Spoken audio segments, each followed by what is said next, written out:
On se trouve ici dans un des quartiers où sont encore visibles les cicatrices de l'incendie de 2017. De nombreuses maisons ont été détruites et beaucoup de gens ont tout perdu à ce moment-là. Au Portugal, personne n'a oublié le mois d'octobre 2017. Un méga-feu a ravagé le nord du pays. Un électrochoc qui a tout changé dans la lutte contre les incendies. La cicatrice est toujours à vif, pour moi, comme pour tous les habitants de cette ville. Mais depuis 2017, je pense que beaucoup de progrès ont été réalisés, car il y a eu une prise de conscience au niveau national.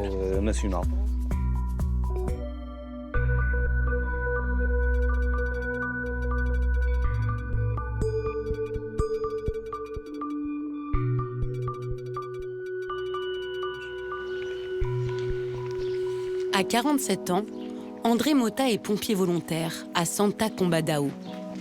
Aux côtés d'André, Tania Ricardo, une amie de longue date, qui travaille comme psychologue pour la mairie. Dans son cabinet, Tania a vu défiler des habitants traumatisés.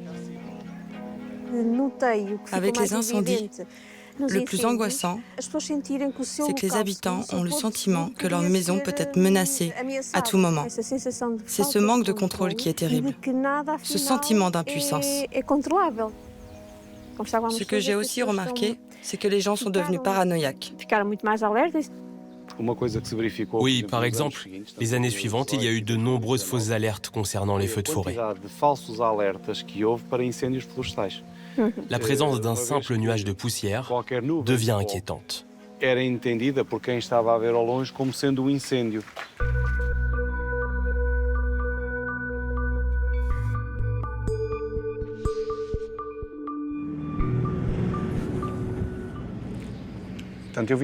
Je suis devenu pompier volontaire parce que j'accompagnais mon père toute mon enfance. Ce qui m'attire chez les pompiers, c'est le plaisir d'aider les personnes dans le besoin, le dépassement de soi face au danger et l'adrénaline que ça procure. En 25 ans d'expérience, le pompier volontaire n'avait jamais connu un incendie d'une telle ampleur. Le souvenir du 15 octobre 2017 le hante encore. Cette nuit-là, André est mobilisé, spectateur impuissant d'un méga-feu. En 24 heures, 300 000 hectares de terre partent en fumée. C'est 30 fois la surface de la ville de Paris. C'était un feu impossible. On aurait pu être 10 fois plus de pompiers, le résultat aurait été le même. Normalement, lorsqu'on voit un incendie, le but est de l'éteindre. Mais face à un méga-feu, le but n'est pas d'en venir à bout, mais plutôt d'assurer la sécurité de tous et de sauver nos vies. Cette nuit-là, je commandais une équipe de 5 pompiers.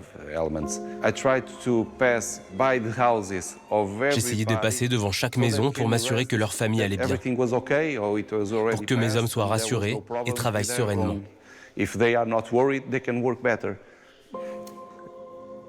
Mais moi, les premières nouvelles que j'ai eues de ma famille, c'était à 6 heures du matin. L'incendie a fait 51 morts dans toute la région, dont 5 dans la ville de Santa Combadão. Et pour la première fois dans l'histoire de cette caserne, André et les autres soldats du feu ont souffert collectivement d'un stress post-traumatique. Avec les plus hauts gradés, nous avons suggéré de faire appel à un soutien psychologique. Il fallait libérer la parole, montrer l'exemple pour que ce soutien ne soit pas perçu comme un signe de faiblesse. Parce que dans notre métier, on prétend être fort, mais ce n'est pas toujours le cas.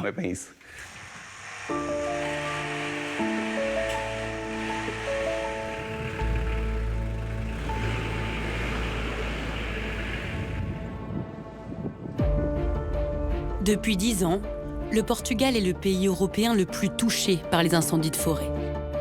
Les causes de ces méga-feux sont multiples.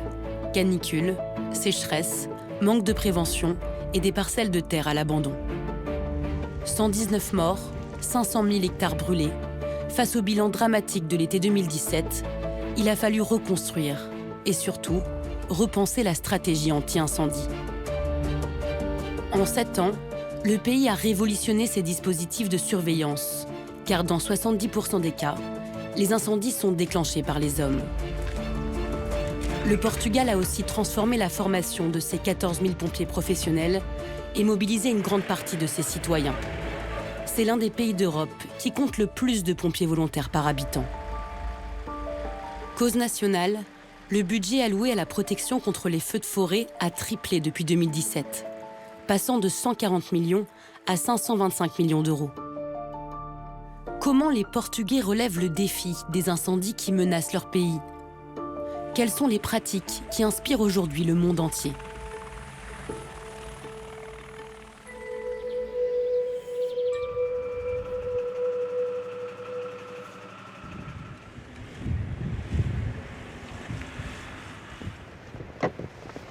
Veronica Catarino est l'une des expertes portugaises des incendies de forêt. Ingénieure de formation, elle défend une solution depuis des années. Combattre le feu par le feu. Avec les pompiers de la région de Lusa, elle organise des feux contrôlés. Vous voyez ici, c'est la partie que nous avons brûlée. C'est la limite, jusqu'à cette zone noircie. C'est le feu contrôlé que nous avons déclenché.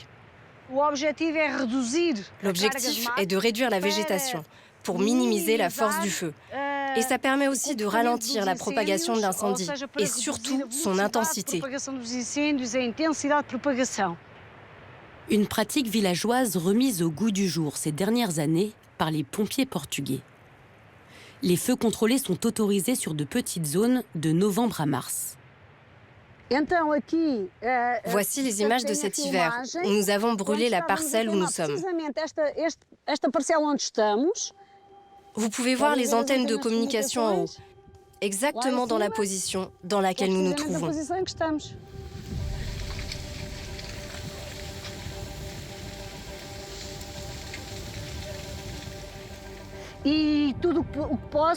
Moi, je filme tout. Et j'en profite pour étudier le comportement du feu. Comme dans cette situation dans laquelle nous pouvons voir la formation d'un vortex.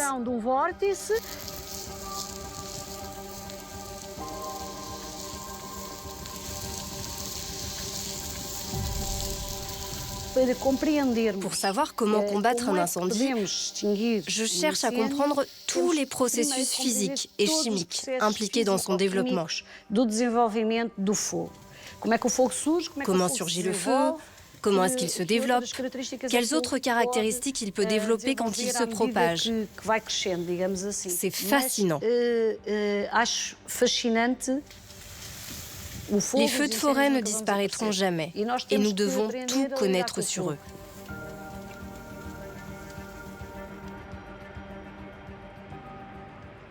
Fascinée par le feu, Veronica l'est aussi par la résilience de la nature. C'est spectaculaire, toute cette régénération. Je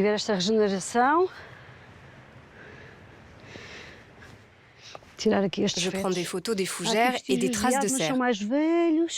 Nous ne voulons pas causer de dommages majeurs au sol.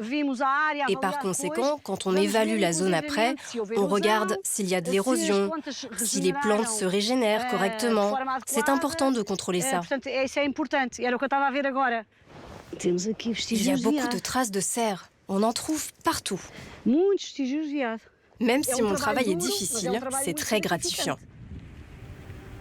Au Portugal, chaque citoyen a une histoire avec le feu. Pour Veronica, ça s'est passé quand elle avait 10 ans.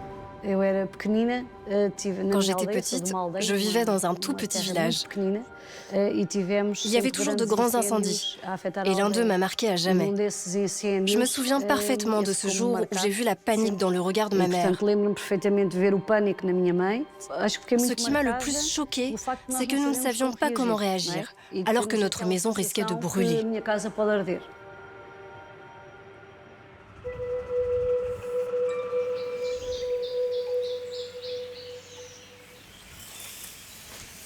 Du nord au sud du pays, aucune région n'est épargnée par les flammes.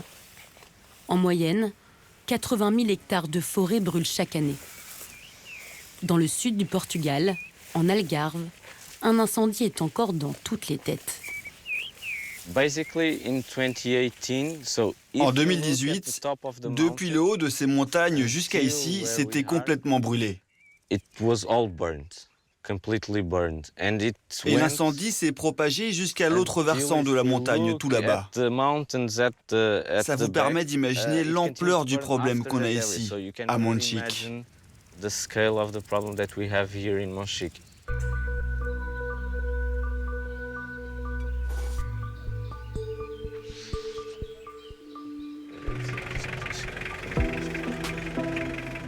Miguel Jerónimo vit à Lisbonne.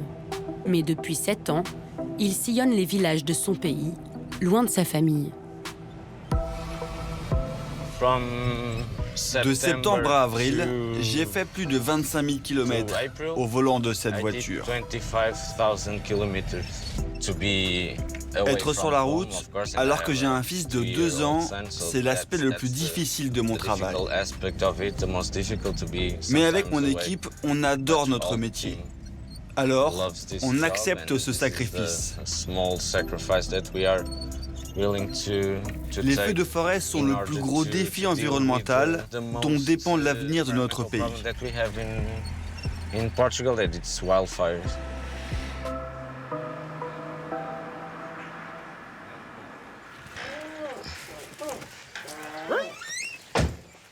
Miguel travaille pour Geota, une ONG qui veut changer la gestion des forêts au Portugal.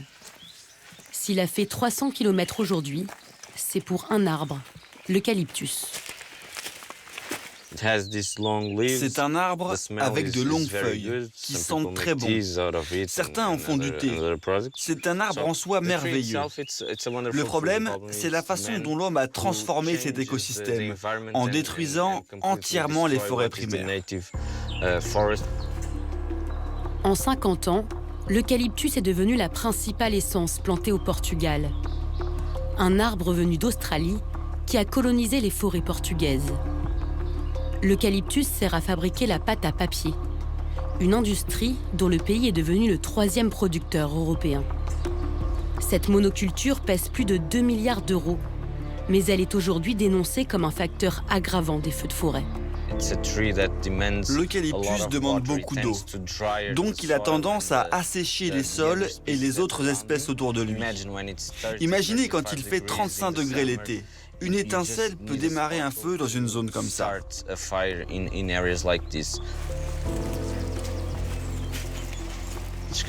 Ça a bien avancé depuis une semaine. Stopper l'expansion de l'eucalyptus, c'est l'une des leçons des incendies de l'été 2017. L'État portugais a lancé un plan à l'échelle nationale. Et pour Miguel, la tâche est immense. Aujourd'hui, un quart des forêts du pays sont recouvertes par cet arbre. Contacté par la mairie de Monchique, Miguel et ses équipes ont pour mission de raser cette parcelle. 50 000 € de budget pour réduire les risques d'incendie. De ce côté, il ne reste pas grand-chose. Et après, on arrête de couper parce que ce n'est plus notre zone. Si je n'étais pas optimiste, j'aurais déjà abandonné. Je suis obligé de croire à ce que je fais. Car sinon, pourquoi se donner autant de mal? Il faut mettre les mains dans le cambouis. Et c'est la seule manière de changer les choses dans ce pays.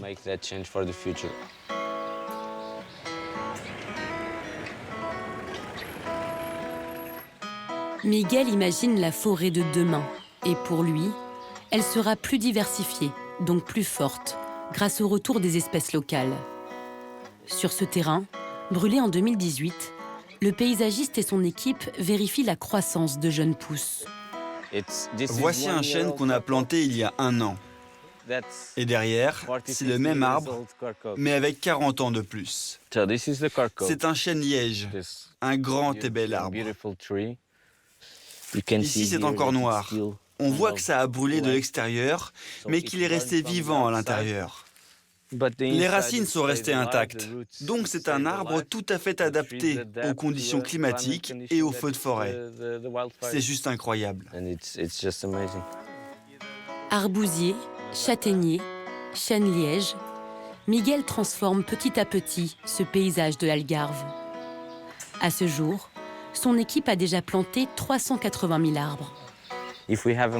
Si on maintient une mosaïque de plusieurs espèces d'arbres, c'est-à-dire une forêt mélangée, on crée une barrière naturelle qui empêche les feux de progresser.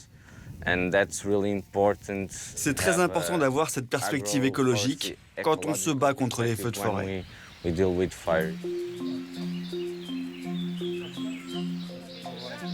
Assurer une meilleure gestion des forêts, c'est protéger les habitants des petits villages de montagne. Bonjour, comment ça va? Quand il n'est pas pompier volontaire, André travaille pour la protection civile dans la région de Viseu. La protection civile municipale joue un rôle très important auprès de la population pour essayer de sensibiliser à ce qu'il faut faire, pour connaître les bons réflexes face à un incendie. Sur la place du village, André vient expliquer le nouveau protocole incendie. Je viens vous donner un petit papier qui concerne la sécurité du village et des personnes en cas de feu. Notre objectif, c'est que les populations se sentent en sécurité et en cas de grand incendie, qu'elles aient le réflexe de se réunir ici, sur cette place. Lorsqu'un incendie se déclare, les gens ont le même instinct et ils s'enfuient. Ils sortent de leur maison sans savoir où aller et se retrouvent pris au piège du feu. C'est ce qui engendre des situations dramatiques. André Mota est devenu l'un des ambassadeurs d'une campagne nationale pour changer les comportements des Portugais face au feu. Mais la lutte contre les incendies passe aussi par la modernisation des infrastructures.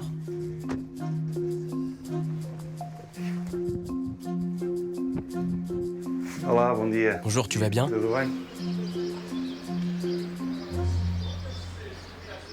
J'ai une vue sur tout le Portugal d'ici. De ce côté, il y a l'océan et de l'autre, on peut apercevoir l'Espagne par temps clair. Pour améliorer la surveillance humaine, André Mota a supervisé l'installation de caméras. 1,7 million d'euros d'argent public pour détecter les départs d'incendie le plus vite possible. As-tu remarqué une différence depuis l'installation des caméras? Oui, les caméras sont complémentaires de notre travail. Elles ont un rôle décisif grâce à leur puissance de grossissement. Pas uniquement pour la détection des feux, mais plutôt pour confirmer ce que j'ai aperçu. Autre avantage, les caméras gardent un enregistrement.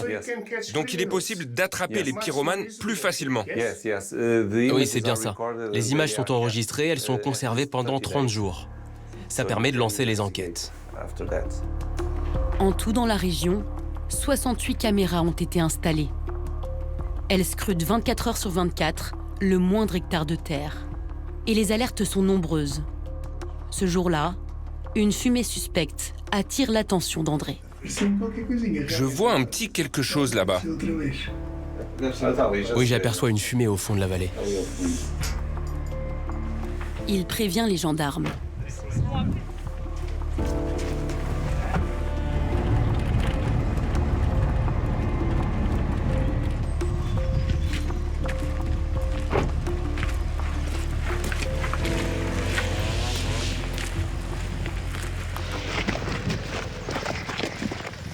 Bonjour. Vous faites un brûlage? Vous avez demandé l'autorisation? Oui, la voilà. Je peux la voir? Au Portugal, la saison des incendies est de plus en plus longue. De mai à octobre, les équipes de surveillance sont mobilisées. Avec ce temps, il faut faire très attention. Je vois que vous avez nettoyé le terrain autour du feu. J'ai rassemblé la broussaille, je la brûle petit à petit. Ok, c'est bien. De toute façon, j'ai terminé, je vais tout couvrir et mouiller. Parfait, bonne continuation. Nous sommes ici dans le centre du pays, qui historiquement a été très touché par les feux de forêt. Au niveau local, nous avons cessé de considérer ce territoire comme une série de villages isolés. Et nous avons commencé à le penser dans sa globalité, à l'échelle de toute la région. À l'avenir, je pense que nous pouvons continuer à progresser. Nous avons déjà beaucoup appris, mais il reste encore beaucoup de choses à mettre en œuvre.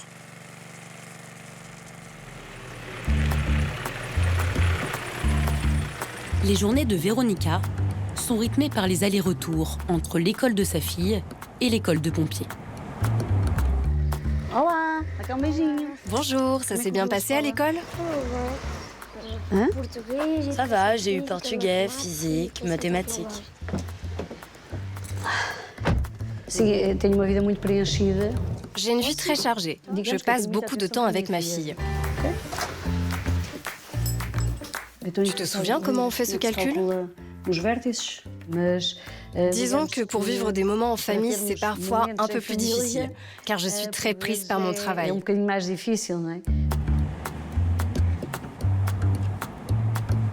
En ce moment, Veronica enchaîne les formations. Ce jour-là, une quinzaine de pompiers apprennent à mieux lutter contre les incendies de forêt. Bonjour à tous. Vous commencerez aujourd'hui avec la partie théorique. Ensuite, avec moi, nous irons sur le terrain. Nous allons simuler des départs de feu selon différents scénarios dans lesquels vous allez tous participer et vous serez tous évalués dans le cadre de votre formation.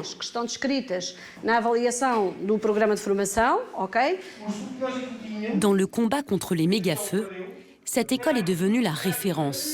Plus d'1 millier de pompiers s'y forment chaque année. Pour lutter contre les feux, Veronica et ses collègues misent avant tout sur l'anticipation. Ici, on transmet des connaissances dans le cadre d'une formation reconnue. 2017 a tout changé. Nous nous sommes améliorés sur de nombreux sujets. Par exemple, nous avons développé une collaboration avec les services météorologiques. Nous avons besoin de leur savoir-faire pour lutter contre les incendies. Cette approche globale attire des élèves des 4 coins du pays, mais aussi de beaucoup plus loin. Nous avons de plus en plus d'équipes étrangères provenant de différentes régions d'Europe. La demande vient principalement des pompiers de pays scandinaves, du nord de l'Europe, parce qu'avec le changement climatique, des pays comme l'Allemagne, par exemple, commencent à avoir des problèmes de feux de forêt qu'ils n'avaient pas auparavant. C'est pourquoi leurs équipes recherchent de nouvelles connaissances. Et nous avons des choses à leur apprendre, car nous nous sommes beaucoup améliorés ces dernières années.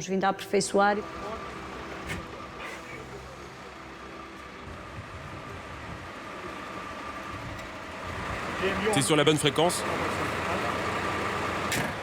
Oui, ici véhicule 2, je te reçois 5 sur 5. Cet après-midi, c'est le commandant Figueiredo qui est évalué. Il doit diriger une équipe dans une simulation d'intervention en forêt. Veronica surveille tous ses faits et gestes.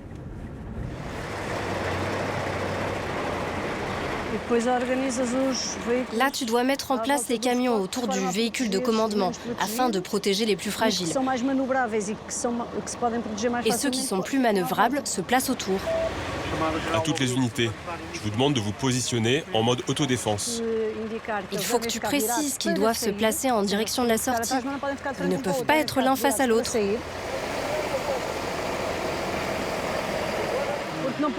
Il faudra ajouter plus de pression sur les arroseurs. C'est mieux pour vous protéger. L'idée, c'est que vous soyez totalement hermétique face aux flammes. Veronica a une obsession: assurer la sécurité de ses hommes. Des pompiers mieux formés, avec des équipements plus modernes et plus protecteurs. Commandant Figueiredo, il faut réorienter les opérations. C'est toi qui commandes, c'est toi qui donnes l'ordre, il faut qu'il te respecte. Il faut que ce camion se rapproche.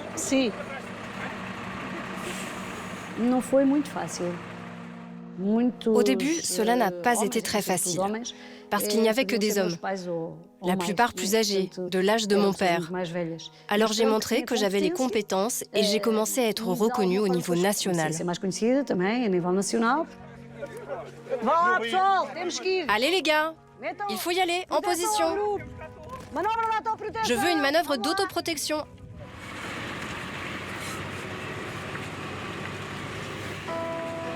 Dans la bataille contre les incendies, les spécialistes de l'aménagement du territoire sont eux aussi en première ligne.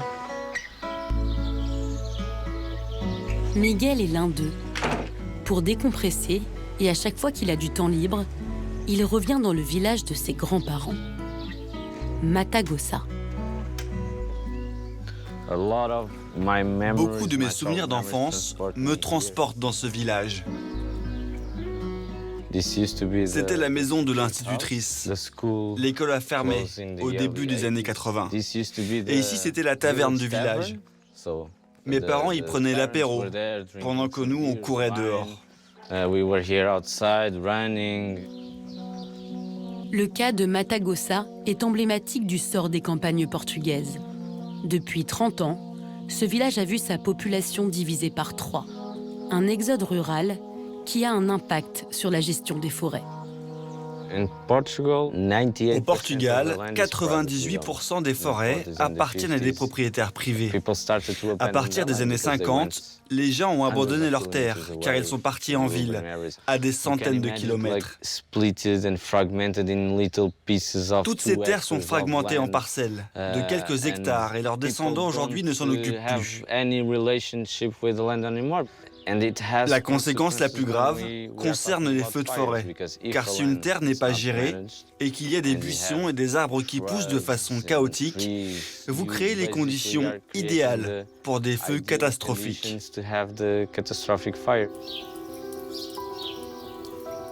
L'abandon de ces parcelles de forêt, c'est le cauchemar de Miguel. Dans la vallée de Monchique, il part à la recherche des petits propriétaires forestiers. Et dans sa quête, il a rencontré Luis Candellas il y a 4 ans. Vous vous rappelez lorsqu'on a commencé à travailler ensemble en 2020 ? Vous aviez entendu parler de nous et vous m'avez appelé. Oui, je m'en rappelle bien. Je vous ai appelé car je n'avais pas de moyen de replanter moi-même. Ça me coûtait trop cher de planter ces petits arbousiers. Avec le temps, par petits bouts, on reconstruit. Mais sans l'aide de Miguel, mon terrain serait laissé en friche.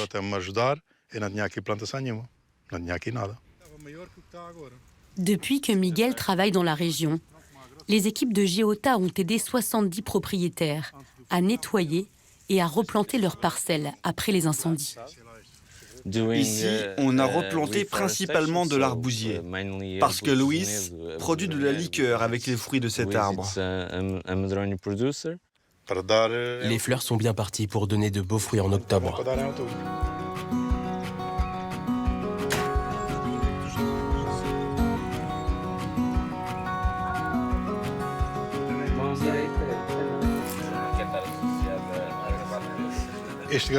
Voilà une bouteille de ma production.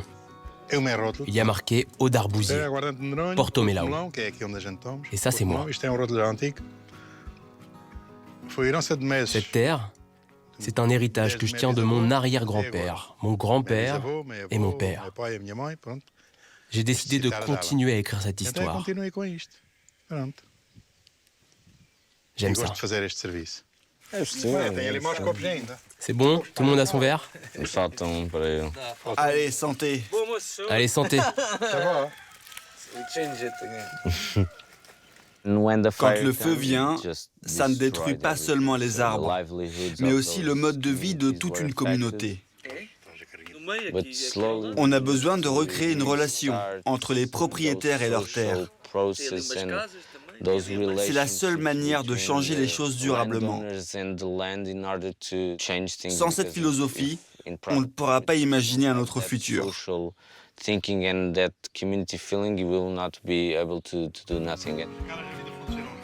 Miguel, André ou Véronica, 3 acteurs d'une révolution dans la lutte contre les feux de forêt. Depuis 2017, le Portugal a divisé par 2 le nombre d'incendies sur son territoire. Alors que dans la même période, ils ont été multipliés par 7 en France et par 2 en Espagne.